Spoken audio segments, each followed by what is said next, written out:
Hey there kids, it's me, MrCreepyPasta, and I just wanted to remind you of something. The first thing, and the major thing I wanted to tell you all about, is twitch.tv/MrCreepyPasta. I'm going to make sure it's here on the screen for you, so that you know exactly about it.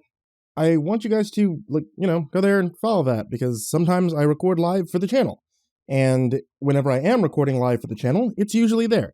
And we all get a chance to play games together and do other things that Twitch people do. However, the big deal about December is that on twitch.tv/MrCreepyPasta, I'm going to be doing a couple giveaways. I got a couple of codes that I can be able to give away for books and for plushies and for games and things like that.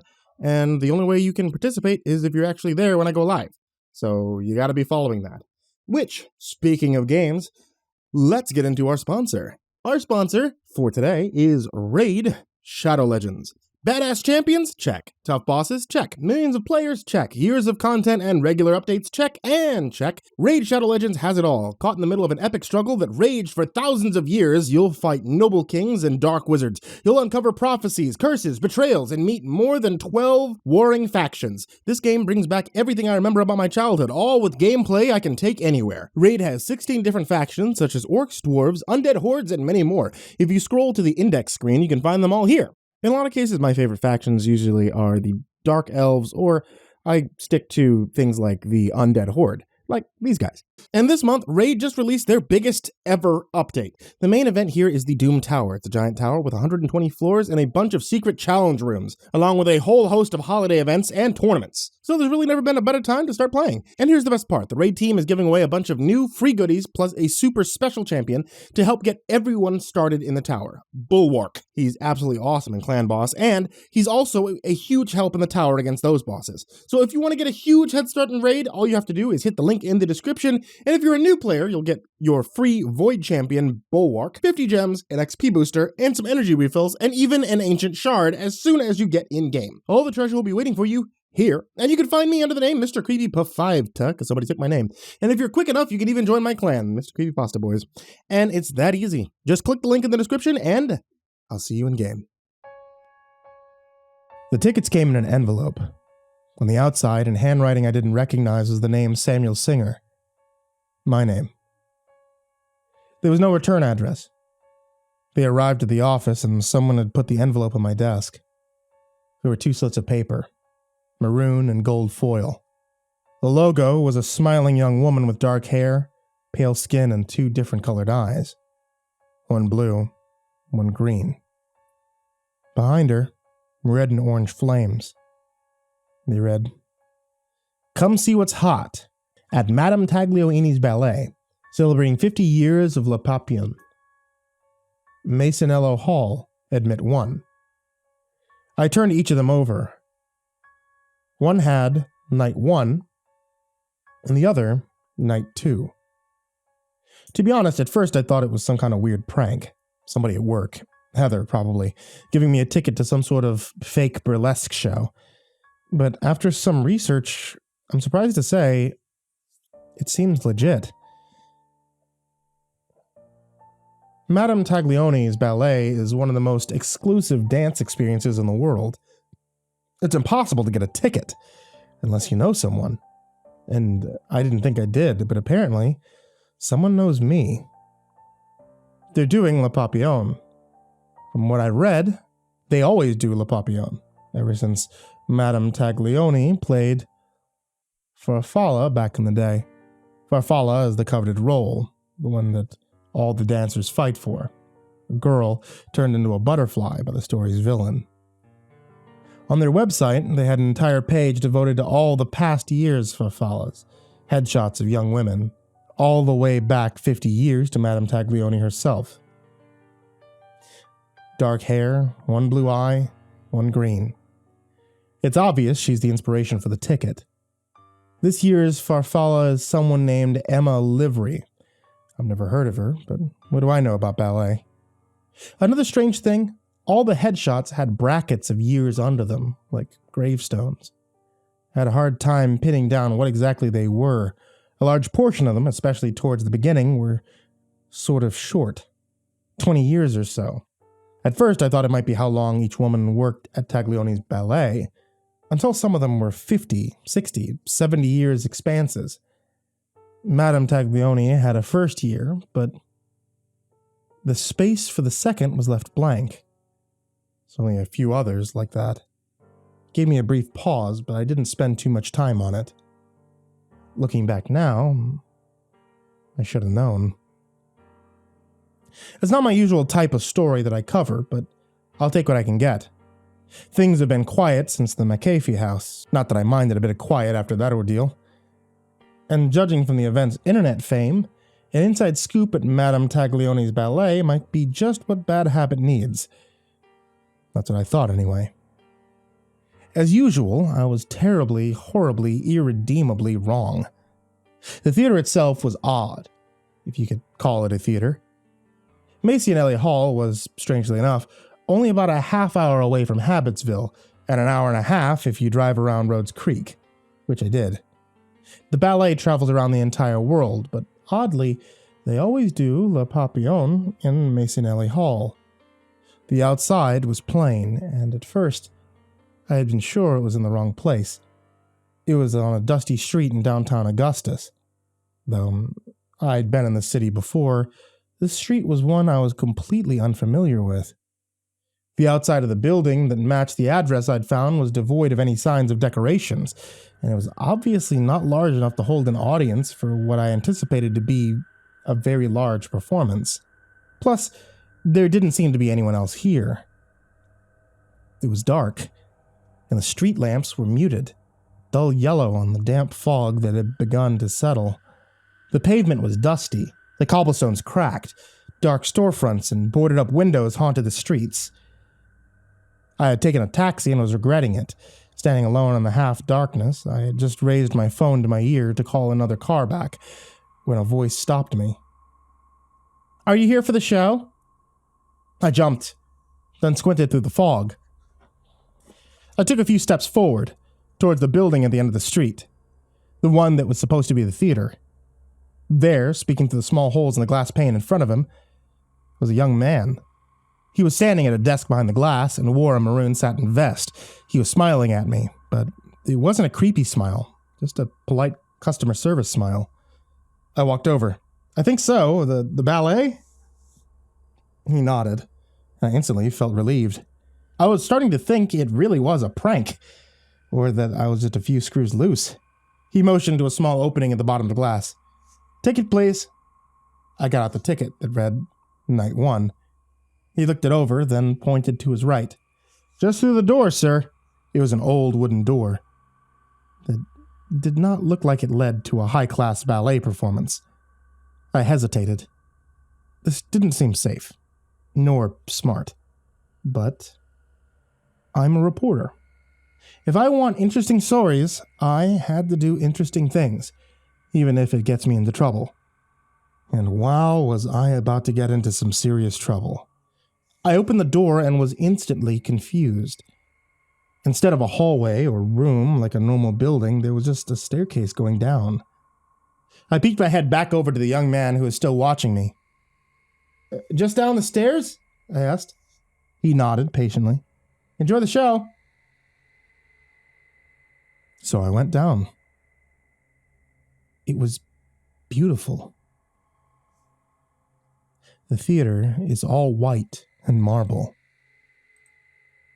Light, airy, French. They had dainty pastries on a long table in the back and a bartender serving cocktails. The theater was modestly sized, usually to keep the show exclusive, but there was quite a bit of people there. I quickly sat down in a seat near the back so as to not draw attention to myself, and so I could watch the happenings in the theater without being noticed. Due to the secrecy surrounding the event and the suspicious way that I procured my ticket, I figured it might be best to keep it quiet, that a member of the press was there. But the more I looked, the more I could sense it. There was something strange about this place. For one, everyone there was obviously rich. I was severely underdressed, but that wasn't what was unusual. These people weren't just rich, they were eccentric rich. Monocles and jeweled canes, face painted stark white. One woman had her hair twisted up into an elegant, elaborate cage in which sat a large, blue, very much alive parakeet. There was a man with his teeth and long nails filed down to points. An old woman wore a shining necklace of what looked like polished human teeth, strung up like pearls. As you might have guessed, I was out of place. Everyone there was obviously loudly wealthy. They were no doubt entitled to whatever they wanted, and were accustomed to getting the best of the best. So why did no one sit in the front 3 rows? There isn't assigned seating. It's first come, first serve, yet as more people took their seats, they all silently avoided the first 3 rows. The kid who had taken my ticket outside hadn't given any special instructions, not to me at least. The lights flashed. A young woman sat next to me, looking fairly normal, save for the large glass ring she wore. It had a tiny goldfish swimming within it. "I can't believe we're here, right?" she half whispered to me. Her eyes were wide with the thrill of being in the show's audience. "Yeah," I said, unconvincingly. "Especially with Emma Livery as Farfalla," she added excitedly. "She's so talented." I agreed. The chatter was dying down now, and the lights sank to a low dim. The girl next to me sighed. "I just hope she makes it." "Yeah." I started to absent-mindedly agree. Then I blinked. "What?" She turned to look at me. "Act 2. I hope she makes it. That she isn't hurt too badly." "Hurt from what?" I started, but before I could, the crowd burst into deafening applause. Madame Taglioni, with stark white hair, the same bright blue and green eyes I could see twinkling in the spotlights, and a bit of a limp, had taken the stage. I was trying to parse out what the girls in the seat next to me had meant, but I was interrupted. Madame Taglioni took the stage. Her draping emerald gown skated across the floor, and even with her limp, she had the unmistakable movement of someone who had studied dance. Although the headshot I had seen of her had been from 50 years ago, the woman now standing so comfortably in the spotlight looked remarkably young. Her hair was a bright white, pulled back into a tight dancer's bun, but her face was unweathered by age. She looked to be in her 40s, tops. "Thank you for coming," she spoke into the microphone. "Once again, my dancers and I are so honored to be able to share this with you." Her voice was deep and rich, and she spoke slowly, not in the rush way some people do when they're on stage and nervous. She smiled. "We've got quite a show for you tonight." As she spoke, shapes moved from the wings of the stage. Nearly 30 dancers quickly and gracefully lined up behind their leader, young men and women, ages looking to be from 17 to 21. Quite a few were dressed in plain tulle tutus or pants, as brisk a white as Taglioni's hair. A few were in more complex outfits. A handsome young man, all in lilac, wearing a crown that sparkled so brightly in the lights that I thought it must have been made with real jewels and gold. A young woman dressed all in black, a large white ruffle around her neck, her face painted pale, but her eyes smudged with black. But my eyes were only focused on them for a moment, before being drawn to the last figure to join the stage. She walked lightly up beside Madame Taglioni as the latter smiled at her proudly before speaking into the microphone. "May I present to you, in this year's 50th anniversary production of Le Papillon, from Madame Taglioni's ballet, your Farfalla, Emily Livery." The girl sitting next to me let out a little excited gasp as Emma Livery stopped, turned, and curtsied at the audience. Her costume was beautiful. Cream tulle and muslin, interrupted by patterned blue silk that ran up onto her silver-lined corset, continuing to the large, elaborate butterfly wings that sprung from the fabric over her shoulder blades. She smiled, and the audience cheered. but I didn't trust it. I realized that ballet is incredibly difficult. It's more of a physical feat than the majority of sports, and therefore I know there must be a great deal of stress that dancers go to prepare for their performances like this, especially with the scale and fame of this particular performance. But her face looked pained. She held her curtsy completely still. She kept her smile wide and gleaming, but even from my seat I could tell it didn't meet her eyes.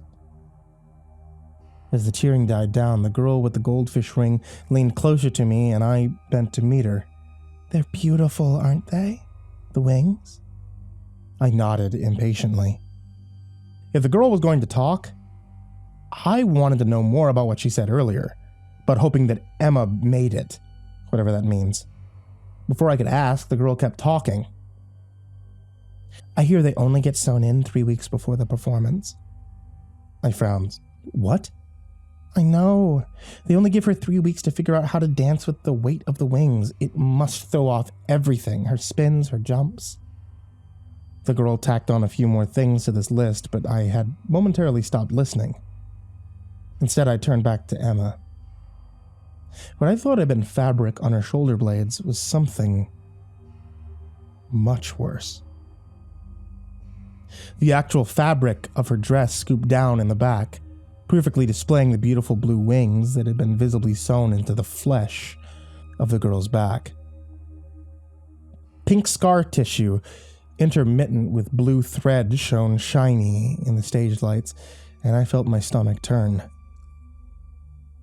I glanced around at the faces in the audience to catch any glimpses of horror or disgust to match what I felt inside, but I saw nothing but awe-stricken delight. "You know, in their 32nd year, they only made it part of the way through Act 1 because Prince Shalma's crown got caught on Farfalla's wings and ripped the whole thing off." Sickeningly, she giggled. "They had to give everyone refunds, but they hadn't had any trouble since. My favorite character is probably..." The girl prattling was cut off as Madame Taglioni began to speak again. "It has been my pleasure to watch Emma grow into this role. Although it was tough competition this year, there can only be one Farfalla." The woman smiled fondly at the girl, like a cat glaring over a mouse it had caught. "And Emma has certainly earned her wings." At this, the crowd broke into an uproarious laughter. I only felt more nauseous. "This year, we are thrilled to have a very special guest." There was a whisper amongst the audience as Madame Taglioni motioned to the right of the stage. "Here to pass the torch," another smattering of laughter that I didn't quite understand, "is last year's Farfalla, Franziska Wilde." There was a creak of metal that reverberated throughout the theater as the crowd began to applaud and cheer. A tall man dressed all in black began to push a wheelchair onto the stage. In it was a severely disfigured young woman. She wore a light pink dress that covered much of her body and a scarf around her head, but it couldn't hide the extensive damage that had been done to virtually every inch of her skin that remained visible. Her face had the same sheen to it that the scar tissue on Emma's back had. The light pink of poorly healed skin blended in with the blush of the dress. Wispy strands of brittle hair came down to her shoulders, one of which ended in a knobby stump where the arm had been removed. Still, she smiled at the crowd, her face creasing like balled-up paper, and disturbingly enough, when she leaned forward slightly, I could see them. Small, blue tattered shapes protruding from her back, and I recognized what they were. Farfalla's blue butterfly wings cut down to the root. The man left Franziska next to Madame Taglioni and Emma and stepped forward to lower the microphone to her height. As she spoke, her voice sent a shiver down my spine. "Hello. she had started, with all the tone and texture of a metal fork against ceramic. "I'm happy to be here." She carefully turned her head to look at Emma. "There is no greater joy than to perform on this stage as Farfalla. I wish you luck." A resurgence of clapping at this, as Madame Taglioni kept her serene smile. I could see Emma's falter. She was looking at Franziska, frail and broken in the bright lights of the stage. Her hand unconsciously moved towards the impressive wings on her back, and her eyes traced the ruined remains of the ones on Franziska. There was something in her eyes, like she was witnessing something that brought her pain and understanding all at once. Unfortunately, I'd pieced together what it was. She was looking at her future. Soon after, Act 1 of Le Papillon began. Act 1 of Le Papillon was beautiful and terrible. I could see why those dancers were considered some of the best in the world. The way they moved, both in perfect synchronicity and as individuals themselves, was incredible. Like separate valves, keeping beat in a single heart. And yet, on my way out of the theater, I tossed my ticket for Act 2 into a nearby garbage can. The experience had been breathtaking, but in more ways than one. I haven't seen Le Papillon done by another ballet company, but I'm not sure it's supposed to be performed as violently as it was by Madame Taglioni's dancers. It was going okay until the fairies teased Hamza. The antagonist, the fairy Hamza, the young woman in all black, had a scene at the ballet's start in which she is teased for her lack of beauty by the other fairies. Understandably, that makes Hamza angry. Really angry. As the fairies spin and dance around her, twirling and leaping with grace, she claws at them, rooted in the center of the circle as they tease her. She pulls at their skin until bits of it came away. Long scratches formed on the fairies' exposed arms and legs, yet none of them so much as winced. She got a hold of some of them by the hair, and the momentum of their continued dance tore chunks of hair and scalp out, which Hamza spitefully hurled out of the center of the circle and into the crowd. I guess that's why no one sat in the front 3 rows. Again, I looked for any signs of protest from the audience members around me, but found none. Instead, their eyes shone in the darkened theater with sheer delight. Act 1 continued like this. If there was a fight scene, it was real. If there was an injury, it was real. And yet the dancers kept going. Not just kept going, but didn't let on that they were feeling any pain at all. And then there was Emma. She had worn a small cape at the start until Farfalla's transformation into a butterfly allowed her to reveal her wings. And when she did, the audience oohed and awed, and she beamed back at them.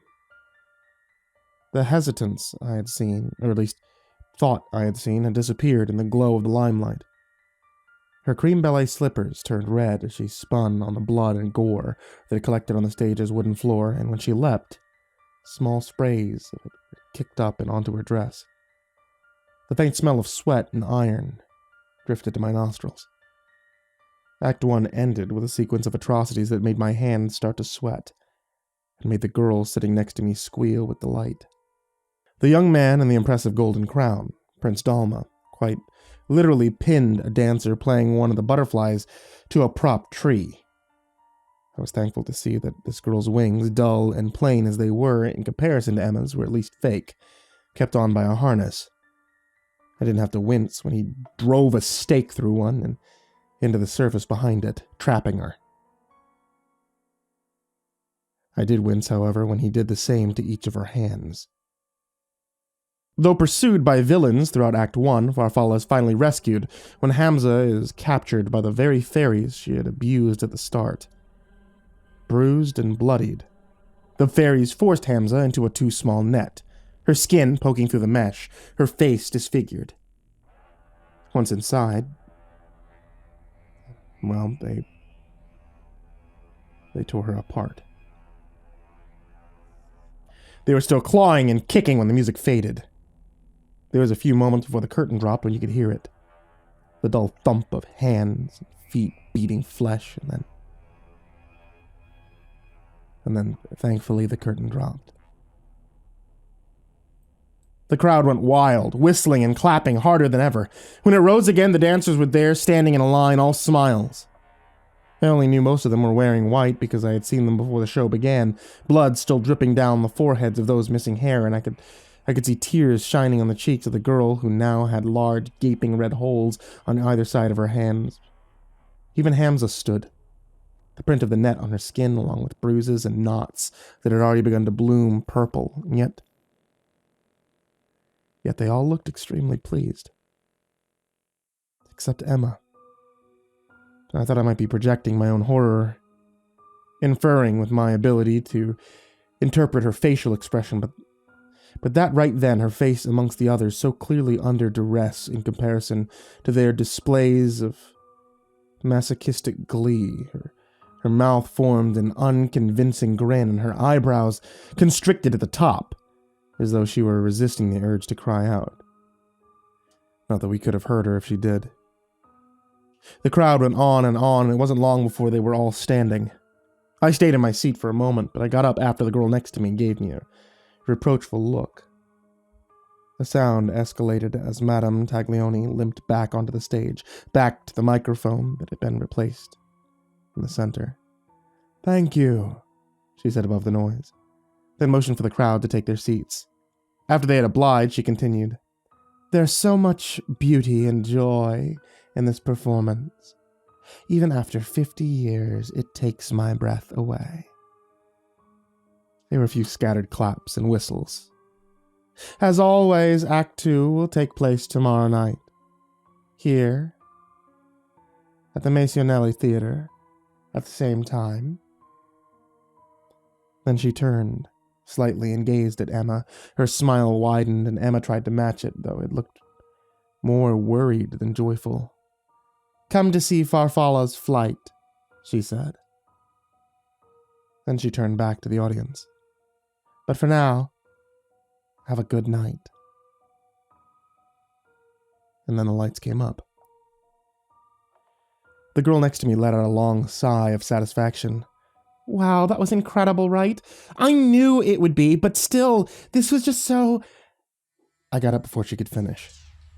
I didn't want to hear anymore. I felt sick. I pushed past the strange, rich patrons of the show, nearly tripping on more than one long gown and one pet iguana on a leash. While the rest of the audience members lingered in the theater and partook in the refreshments, I made the long climb back up the staircase.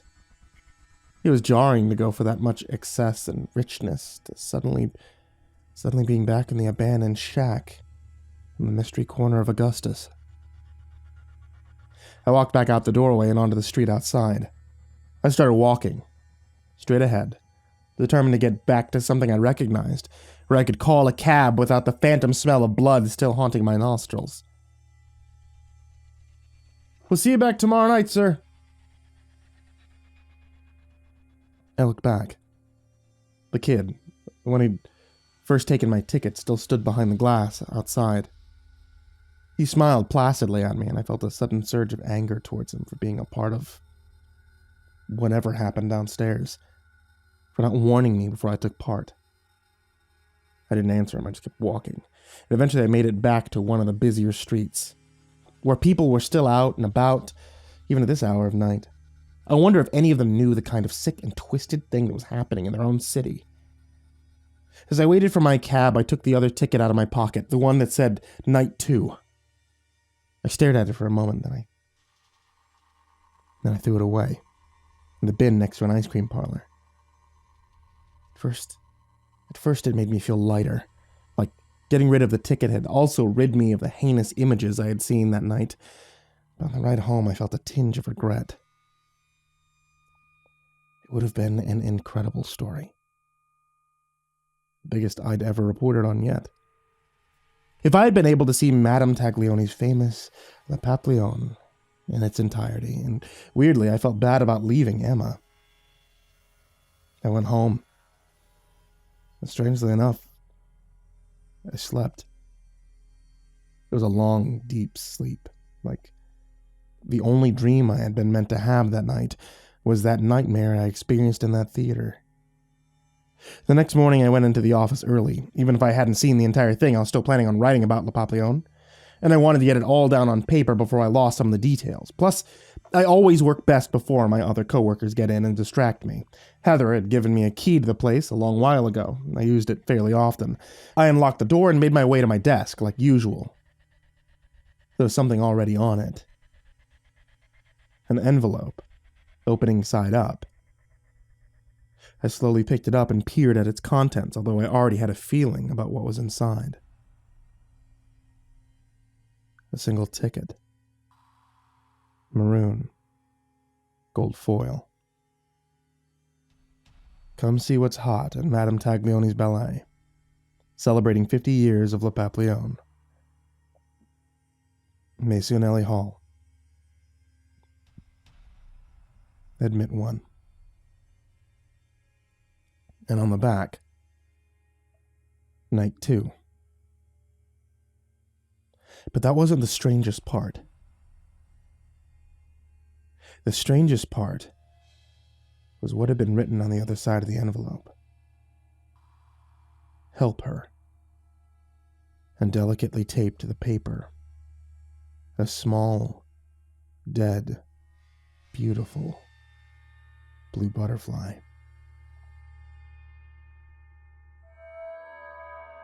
Do you know what happens when you burn a live body? The process takes longer than you think. It'll continue to burn, feeding on itself like a nub of wick on a candlestick. After a while, the body's natural defense mechanisms start to kick in. At the state of incineration, all blood and fluid delivery is shut off, attempting to limit the pain. There's nowhere for all those materials to go. So they leave the body, a great, leaking faucet onto the ground. The carpet. The wood of the stage. The palm of your hand makes up about 1% of your entire body. This process, the expunging of fluids, begins when more than a quarter of the body is burned. Back in the day of witch trials, it would often take a few hours before the person would finally die. It took me one Google search to learn all of that. I can only guess that Emma Livery knows it too.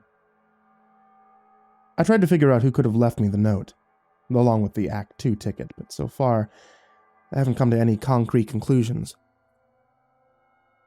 However, after doing extensive research the day of the second performance, I have some new information and maybe one potential lead. Looking with fresh eyes after witnessing the atrocities that had taken place on the stage the previous night, I undoubtedly understood more than I had before about Madame Taglioni's ballet website. For one, those date ranges I saw under each Farfalla's headshot, I now knew what they were. Birth and death. The majority stopped at around 17 to 21, the same ages as most of the ballet dancers. Franziska Wilde was there, her picture taken before her disfigurement. The second year after her birth, left blank.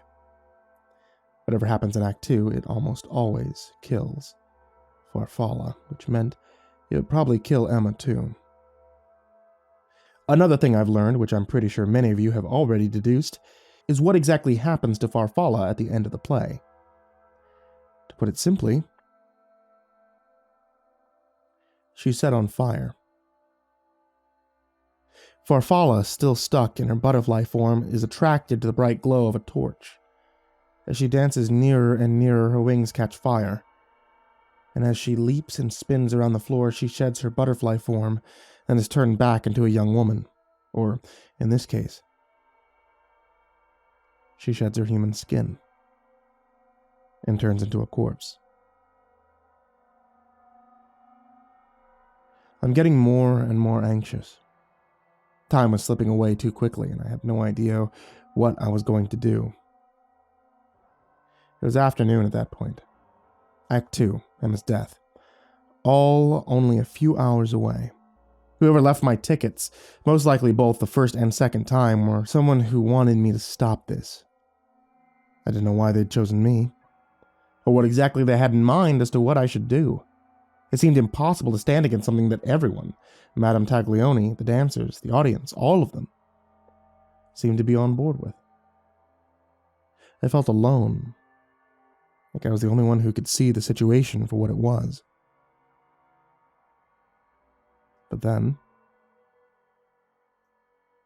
I found her. As it turns out, I'm not the first reporter to look into Madame Taglioni's ballet. There was someone else. A woman named Matilda Reed. She wrote for a paper in Augustus in the 90s, one that's since been shut down, which is probably why I couldn't find her in my preliminary search. On July of 1999, she wrote an article about Le Papillon. The paper didn't have a website, but it looked like someone had archived a photocopy on an amateur site about Augustus's history. The headline read, Madame Taglioni's Mystery Ballet. Not what it seems? Disappointed, the article didn't really go into anything new. It mostly speculated about things I already knew to be true, the hidden location of the performance, the violent nature of the dance, etc.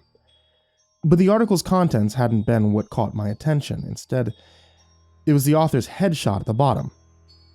Now, I had seen her before. I went back and checked to be sure, although her last name had changed from Reed to Robertson. There was Matilda, the 32nd Farfalla of Madame Taglioni's ballet. I immediately started calling every number I could find, ballet studios, news outlets, anything in the area that might lead me to her, but no one had any information. She didn't seem to be anywhere in Augustus. I found a few more of her articles from the late 90s, most of which were about ballet and dance. She was an accomplished dancer, which I suppose she would have to be in order to make Farfalla. But her article tended to attempt to expose the darker side of the sport, abusive practice techniques, instructors that withheld food, dancers suffering injuries due to an unsafe performance environment. I couldn't find a direct number or address, although I knew she was alive, since the second spot in her year bracket in the ballet website was empty. She was Farfalla in 2002, 3 years after she had written the article about Le Papillon. Was it possible that she had gone undercover, or had she gotten sucked into the very madness that she wanted to expose? But then I remembered something. You know, in their 32nd year, they only made it part of the way through Act 1 because Prince Dalma's crown had caught on Farfalla's wing and ripped the whole thing off. The girl with the goldfish ring had told me offhandedly, but it could be the key to everything. Unlike Matilda, the 32nd Prince Dalma wasn't nearly as difficult to find. His name was James Arden. He works as a dance instructor in Oregon. After being in Madame Taglioni's ballet, he had to get an entire country's distance away from them. I could feel my heartbeat in my ears as I dialed the number from the website.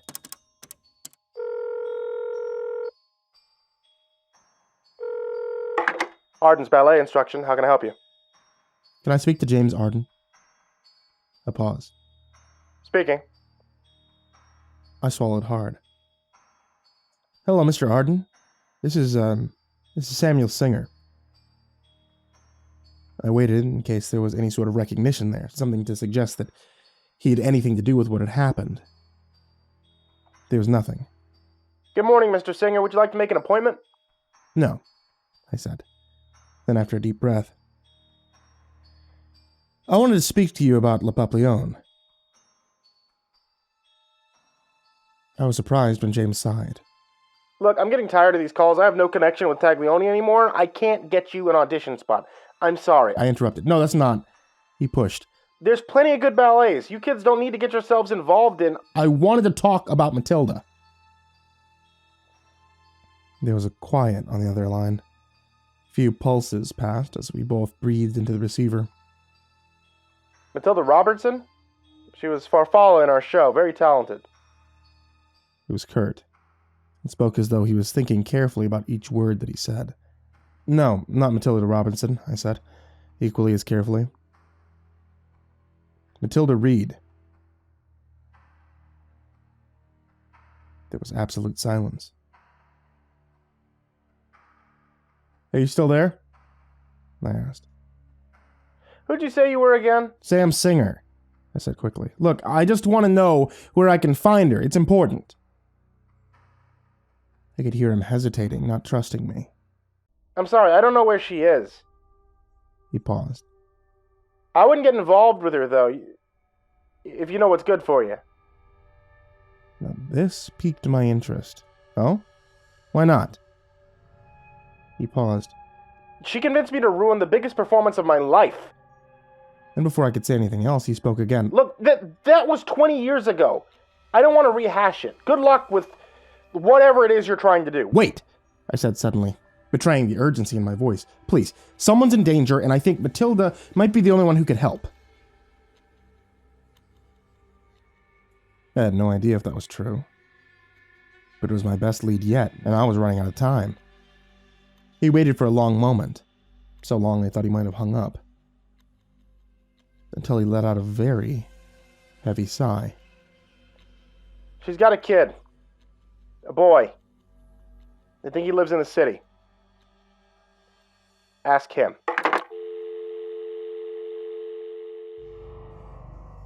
Tracking down Matilda Reed's son wasn't nearly as difficult as I thought it would be. I spent my last few remaining hours before the show running between different hospitals in Augustus, using what little money I had to grease as many palms as needed to. Until a mere hour before Act 2 was to begin, before Emma Livery was going to be burned alive for an audience's pleasure. I had a name.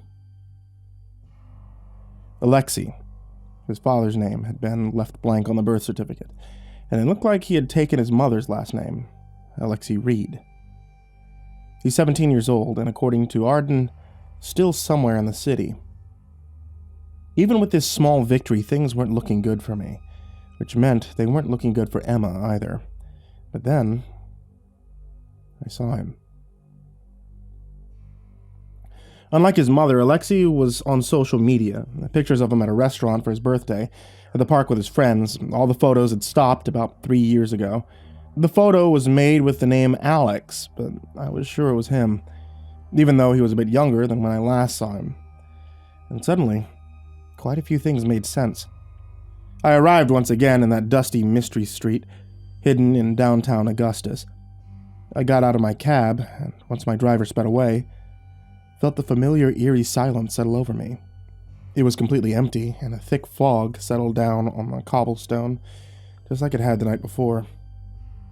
The entrance to Massiliano's theater, camouflaged as a decrepit old shack, lay straight ahead. The glass barrier that separated me from what I now knew to be the truth glinted yellow in the muted glow of the street lamps. "Told you you'd be back." A young man stood behind the reflective surface, still wearing the same maroon vest, still smiling his casual customer service smile. I approached the barrier, my Night 2 ticket clutched hard in my sweaty hand. Even if this worked, even if he was who I thought he was, would it do any good? At this point, it didn't matter. I was either going to succeed or I was going to fail. There was no turning back. "You Alexei Reed?"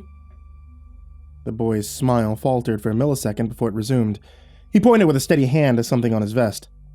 Something I hadn't seen before. A name tag. It read, Matthew. Shining gold letters. "It's Matthew. It's actually Matthew," he said politely. We stood in silence. Then he cleared his throat awkwardly. "Ticket, please." I hesitated. My time was up. It was now or never. "Matilda Reed. She's your mother. The 32nd Farfalla, the reporter." The boy only shook his head. "Sorry, sir, I'm not who you think I am." Then he motioned a bit more forcefully to the opening at the bottom of the glass. "I'll need to see your ticket now if you want to get a good seat." I frowned. It didn't make any sense. Only because it had made so much sense. He had to be Alexei. What other outsider to the ballet company would have such close access to tickets to such an exclusive show? I mean, who else would know how to replace the Act 2 ticket when I'd thrown it away? His motivation, admittedly, I hadn't quite worked out. What exactly was he trying to do? Save another girl from the same fate that almost befell his mother? Or had Matilda been the one who had put him up to it in the first place, using her son to finish the new story, the one she'd started even before he was born? Or maybe, judging by the way the kid looked at me, he was just another 17-year-old kid who happened to look like someone I was frantically trying to find. My cheeks reddened with embarrassment and frustration. "Sorry," I mumbled apologetically. I slid him my ticket under the glass. He took it, and smiled assuredly at me. "Enjoy the show," he said kindly, just as he had the previous night. At this point, dread racked my body and my mind. And here I was, once again ready to spin down into the belly of the beast, completely and utterly empty-handed. I gave one last look at the boy, Matthew, like I was giving him a chance to change his mind. He only smiled. I stood in front of the door, a sick feeling down in the pit of my stomach. I could open it, go down the stairs, take my seat next to the girl with a goldfish ring. I could listen to her, and the other affluent, cruel members of the crowd, as they cooed with delight as they got their money's worth. As human beings were taken apart piece by piece before their very eyes. I mean, whatever faith some stranger had put in me had been misguided. That much was for sure, and again, I felt angry. Angry at someone for putting this on me, for making me see things I couldn't unsee, and for cursing me with the knowledge that it was only going to get worse. I pulled open the door, but I still didn't take a step inside. Instead, I wondered what would happen if I just turned around right then, washed my hands of all this monstrous thing I'd never asked for. Truthfully, I almost did it.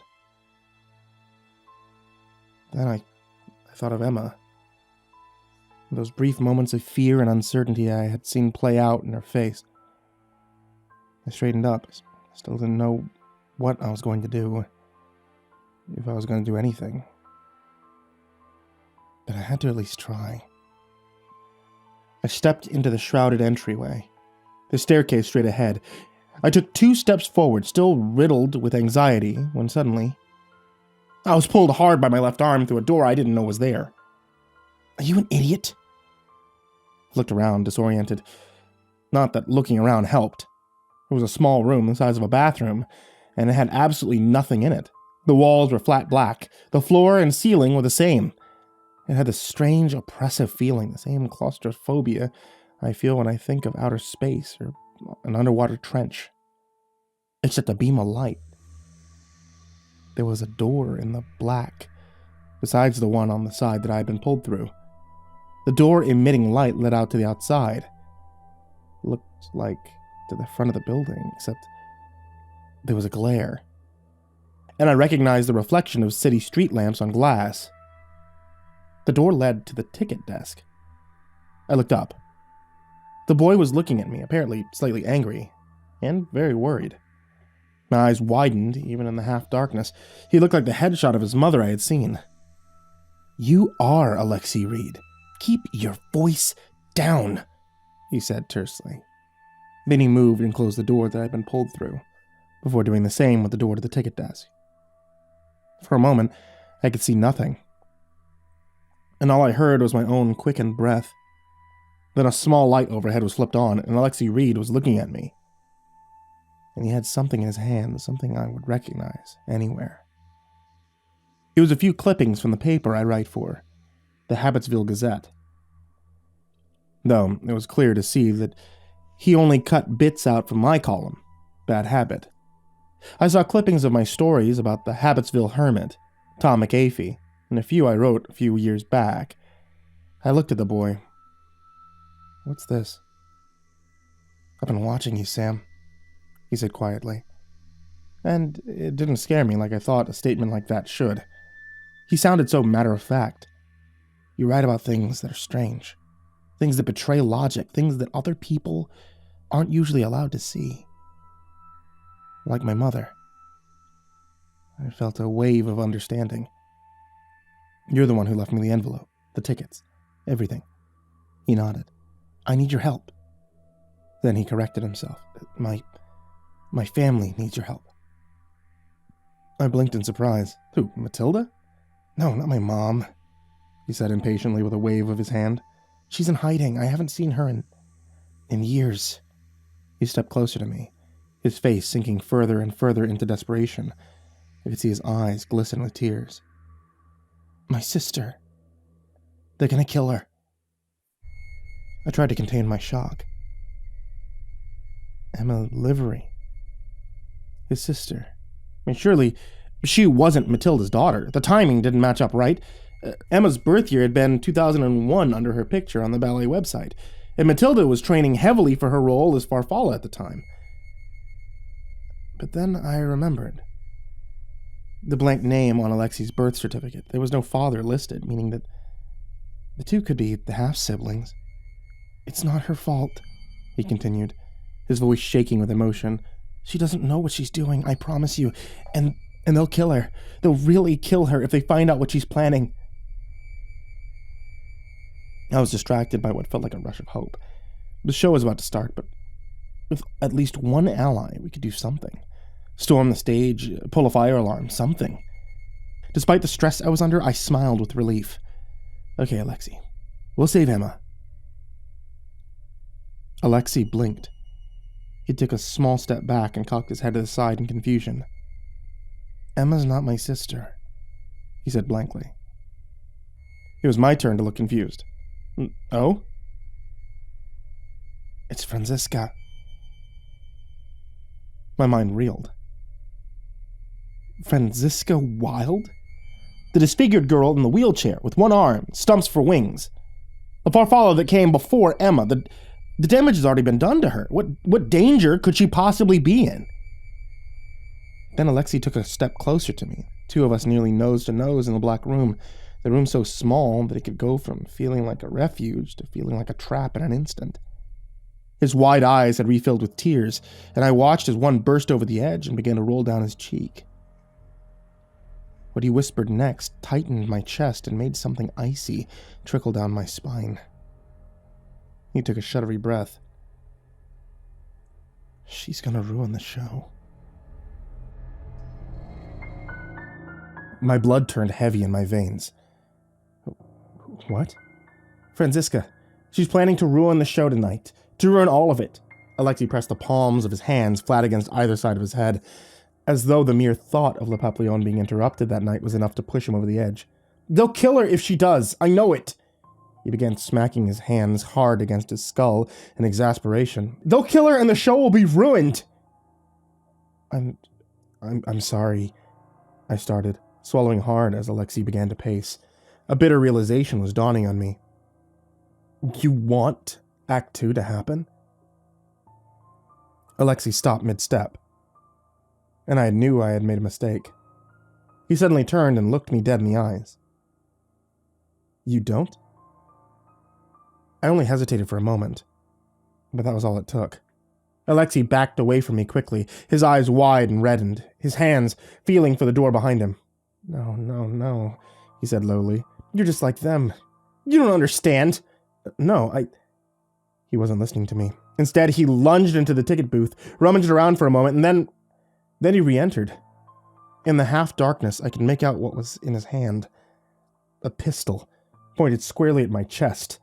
"Hey," I said carefully, instinctively raising my hands from my sides. "This is a misunderstanding." I could see his hand was shaking, same as mine. I forced my focus to shift from the barrel of the weapon that could easily plunge a bit of metal directly into the soft flesh of my heart, and instead met the eyes of the kid behind it. He looked scared, but not of the act of violence he was considering committing. I think he was genuinely panicking over whether or not Le Papillon would be ruined. "Everything will fall apart," he said, his voice breaking into a small sob at the end of the sentence. He took a ragged breath. "Father said so." Apparently, even the threat of death couldn't stop my investigative instincts. "Your father?" I asked, trying to keep my tone calm. "Who's your father?" If the kid was still talking, he wasn't shooting. "Father gives money to Madame Taglioni. He gave her a place to perform. He gave her Francisca." Spittle flew from his mouth, and a stream of snot began to run down his nose. "All so we could have the ballet." He said it like it was a fact, the same way I might defend my own need for oxygen, for survival, if my supply was being threatened. "Why, Alexei? Why do we need the ballet so badly? After all that's done to the dancers, to your sister." And what it was about to do to Emma, somewhere downstairs. The show was surely about to start, if it hadn't already.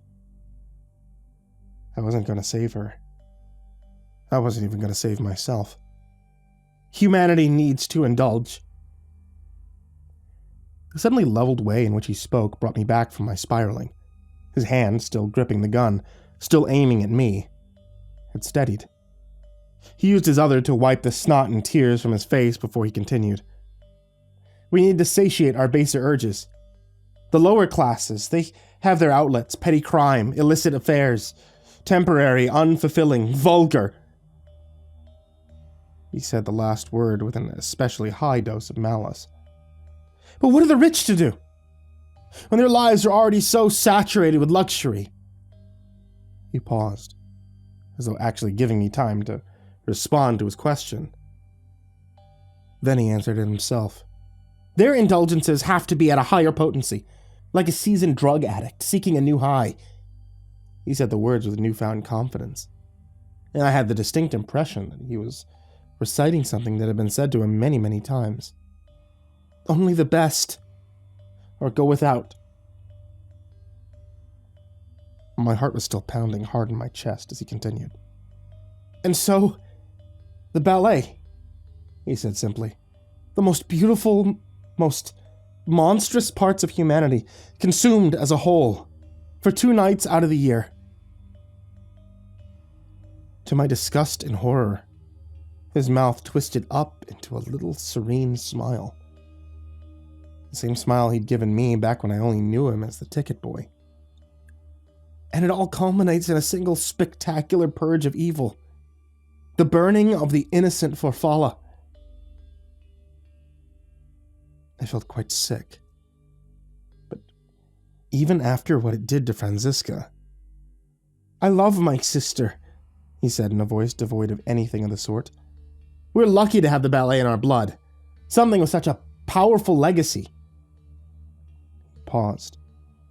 And for a moment, he looked uncomfortable, almost ashamed. "She's the more fortunate one, though. The father we share is a great man, and his wife, my sister's mother, a great woman." At that, I was reminded of Matilda, and how she'd nearly sacrificed her life to expose the ballet. So he and Francisca were half-siblings after all. "But your mother," I started, only to be immediately cut off. "My mother is a disgrace!" He interrupted. His voice was hot with pent-up anger. "She took the name of Farfalla and squandered it, paying off that coward Arden to throw the performance." My mind traveled back to my conversation with Arden, how he spoke of Matilda with a tinge of the same bitterness. She convinced me to ruin the biggest performance of my life. The 32nd Farfalla, having her wings ripped off by Prince Dalma's crown, had been no accident. It was Matilda's escape hatch. Alexei continued. "She seduced my father for his secrets, abandoned me in this city, and took off." He spoke coldly, using anger to try to disguise the hurt and disappointment I could still detect in his voice. "They're the reason I'm on the outside, when my father left me out here. peddling tickets in this miserable alleyway. Out on the curb like trash. He was getting emotional again, his voice trembling. And he looked to be on the brink of unraveling. The ballet is a constant for us. In the same way, humanity will never have a last act of violence. Or a last piece of art. It's a force of nature. And it stops for no one. The hand holding the gun had begun to shake once more, when suddenly, he looked at it as though he had only just remembered he was pointing it at me. But, I said weakly, you wanted to help her. The boy shook his head. I wanted to save her. From herself. I saw his focus flicker from me to the gun, and then back to the center of my chest, where a bullet would be buried if he pulled the trigger. A new surge of fear ripped through my body. Alexei? Don't. It's my own weakness that brought you here. You're an outsider looking in on the bizarre and the strange like me. He paused. I thought you'd see the beauty in this too. He looked back at me with pity in his eyes. I'm sorry, Sam. I thought you were different. But you're just part of the problem. Just like my mother. His bottom lip trembled. Just like Franziska. Then he steadied, and his gaze became steely. He raised the gun. And maybe she deserves to die too. My legs were shaking beneath me. Alexei, the show must go on! A sharp pain. A white light. And then, everything went black.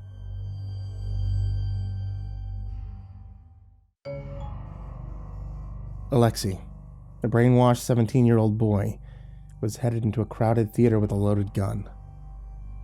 I cupped my hand to catch the blood rushing from my throbbing wound to my head where Alexei pistol-whipped me. I was sprinting down the steps to stop him. My skull was pounding as much as my heart, as hard as my feet hitting the floor in the theater. The lights were dimmed and the sound of the ballet filled Mcmeekin Hall. Act 2 of Le Papillon was underway. Even as I scanned the dark, crowded room for the shape of Alexei or Franziska, I couldn't help but steal glances at what was unfolding on stage. Emma was dancing, looking as radiant and unharmed as she had the night before. Apparently, they leave Farfalla unscathed and untainted until she touches the torch. Her butterfly backup dances, however, didn't look so clean. Great splotches of violet and blue bruising graced their exposed arms and legs, stark against their white costumes. Some had gashes, imprints of Hamza's fingernails, scabbed over and tinged violet at the edges. They danced in a swirl around Farfalla and Prince Dalma, who also appeared unhurt as he tried to steal a kiss. That, plus the pale indigo stage lights that reflected brilliantly against the shine of Farfalla's wings and scar tissue, provoked a despicable thought within me. It was one of the most beautiful sights I'd ever seen. My attention was jerked away from the hypnotic images as something else caught my eye. The smallest sliver of yellow light, down below the seating area, coming from a door being cracked open. A dark shadow slipped inside, and the door swung silently shut. I moved as quickly and quietly as I could across the darkened back of the theater. Luckily, Hamza had just interrupted Farfalla's and the prince's coy courtship, flying into yet another jealous rage. I knew the more bloodshed on display, the more distracted the crowd. Hamza wasn't wearing the same dark makeup she had been the night before. Instead, her eyes themselves had been blackened by the fists of the fairies. She had the same brilliant hematomas as the butterflies that still swirled around her. I could tell by the slight bend at her waist that she was favoring her right side, like she had a broken rib or two. And still, she tore the other dancers around her with as much fury and as little mercy as she had in Act 1. I had made it to the door. Anxiety and adrenaline coursed through my veins as I pushed through the doorway. Backstage at Mcmeekin Hall was far plainer than the performance theater. Instead of crown molding and smooth marble, there was only a long, bright white hallway, like in a hospital or an insane asylum. I crept carefully down the corridor. There were a few rooms with open doors. In some, dancers were getting themselves ready to go on, chatting excitedly and dabbing makeup over minor cuts and bruises. From others came cries and whimpers of pain. Well, most likely dancers that had been injured so badly they were unable to continue performing. I tried not to look in those rooms. There was no sign of Alexei, and that familiar sense of dread once again crept down my neck. I was running out of time. Hamza had already started her second fit on stage, which meant we weren't very long at all from the big event. I kept moving until I reached a turn in the hallway. Before I crossed the corner, however, the sound of a low, cold, menacing voice stopped me. "How could you lose my daughter? She's in a wheelchair, for Christ's sake!" Franziska. "I'm sorry, Mr. Wilde," a softer, calmer male voice replied. "I'm sure she's just in the restroom. I'll find her at once." Mr. Wilde said nothing, and I scrambled to hide as I heard footsteps approaching, but there was nothing. No empty room to duck into, nothing to disguise myself. I wiped as much blood as I could off of my face and head. I held my breath, and I pressed myself flat against the wall as a man came into view. He was large and imposing, and as he turned the corner, a frigid air came drifting with him. He had steely gray hair, crisp suit, and as he passed, the aroma of conditioned wood and money hit my nostrils. Franziska and Alexei's father, sponsor of Madame Taglioni's ballet, proprietor of Masonelli Hall, and he didn't even spare a second glance for the reporter in his midst. Eventually, he turned another corner, and once his footsteps faded, I peeked around the wall in front of me. The other man was one that I recognized.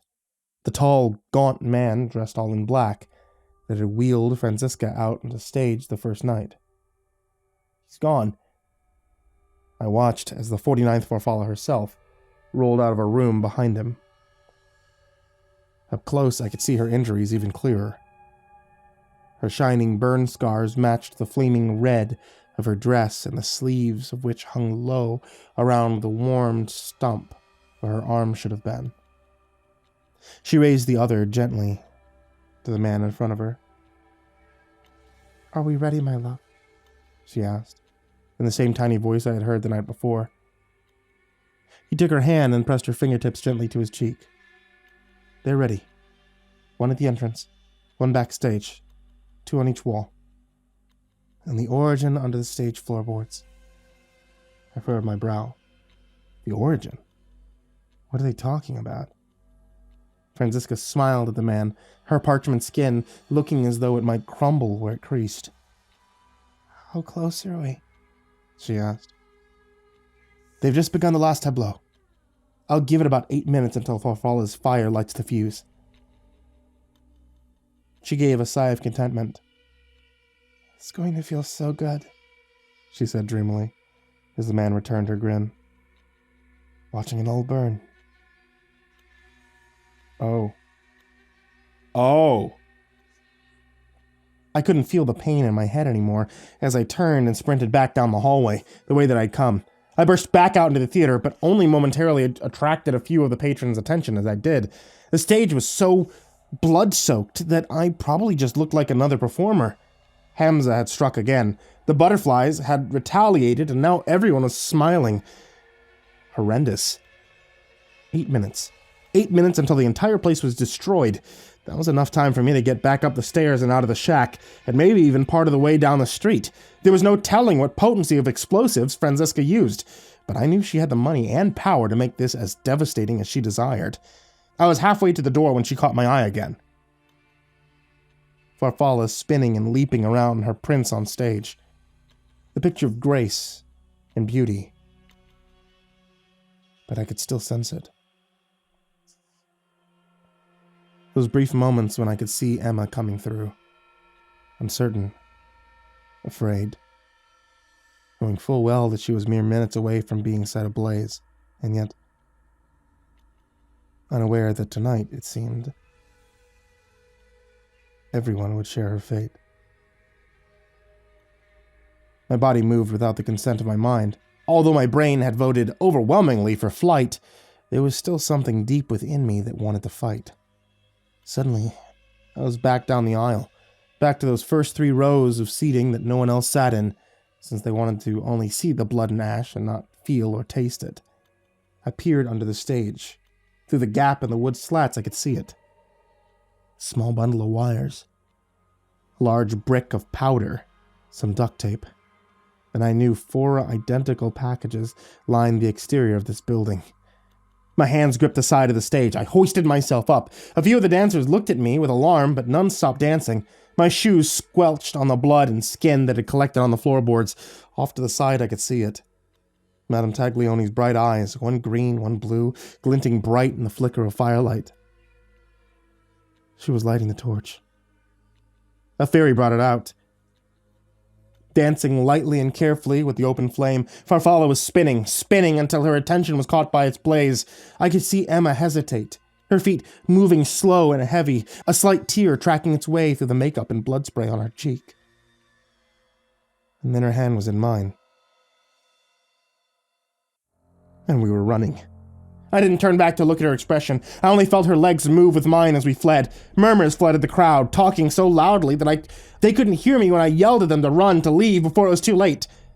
Then a sharp pull, and Emma's hand jerked me to a stop. I turned to see Emma struggling, as a firm grip on her wing held her back. Alexei. His eyes were wide and bloodshot, and spittle dripped from his lips as he wrenched open his mouth and let out a guttural scream. "You're ruining the show!" He hungrily pulled on Emma's wing, trying to drag her back towards the stage, but she didn't even wince. Instead, the slack on her arm lessened. I heard the ripping of stitches and flesh, and suddenly there was Alexei standing, dumbstruck, one bloodied, bright blue wing in his hand. We watched him as he stared at it. Then he fumbled in his pocket and took out his pistol, but it didn't aim at us. Instead, he turned back towards the stage. Franziska had come out of the door at the bottom, the tall man beside her. She saw her brother moments after he saw her. Alexei didn't aim. He only shot. Boom! He missed his mark, but he didn't miss entirely. Slowly, the center stage, the fairy who held the torch looked down at her chest. A new bloodstain flowered from the center, spreading across the white fabric. Her grip loosened on the flame she held. We were upstairs and onto the street when the explosion started. But we were 3 blocks over when we heard the last one stop. We panted on the street. I more than Emma. The pounding in my head was strong, and my heart fluttered in my chest. I felt faint. It was late at night. There was few people on the street. We stood in the lamplight, basked in the yellow glow that made Emma's one remaining wing glow green. "Thank you," she said, another tear rolling down her cheek. My lips moved to form the shape of "You're welcome." But before I could, the clouds of darkness rolled in once more, and I was asleep. I woke up a day later, alone in a hospital. I had a concussion and a nasty gash that needed sewing up, but otherwise I was fine. I can only imagine Emma is too, wherever she is. Masonelli Hall is gone. The explosives that Franziska set up turned the marble structure into a great underground furnace, baking its inhabitants before cracking into rubble. They say the entire side of Augustus had to be closed off for the great pit that formed under that dusty old mystery street where everything began. It's impossible to account for who survived their final indulgence. Most were reduced to a pile of ash, swirling and dancing in a cloud, drifting up and over the wreckage, before falling back down like July snow upon the pavement. The beautiful and terrible thing.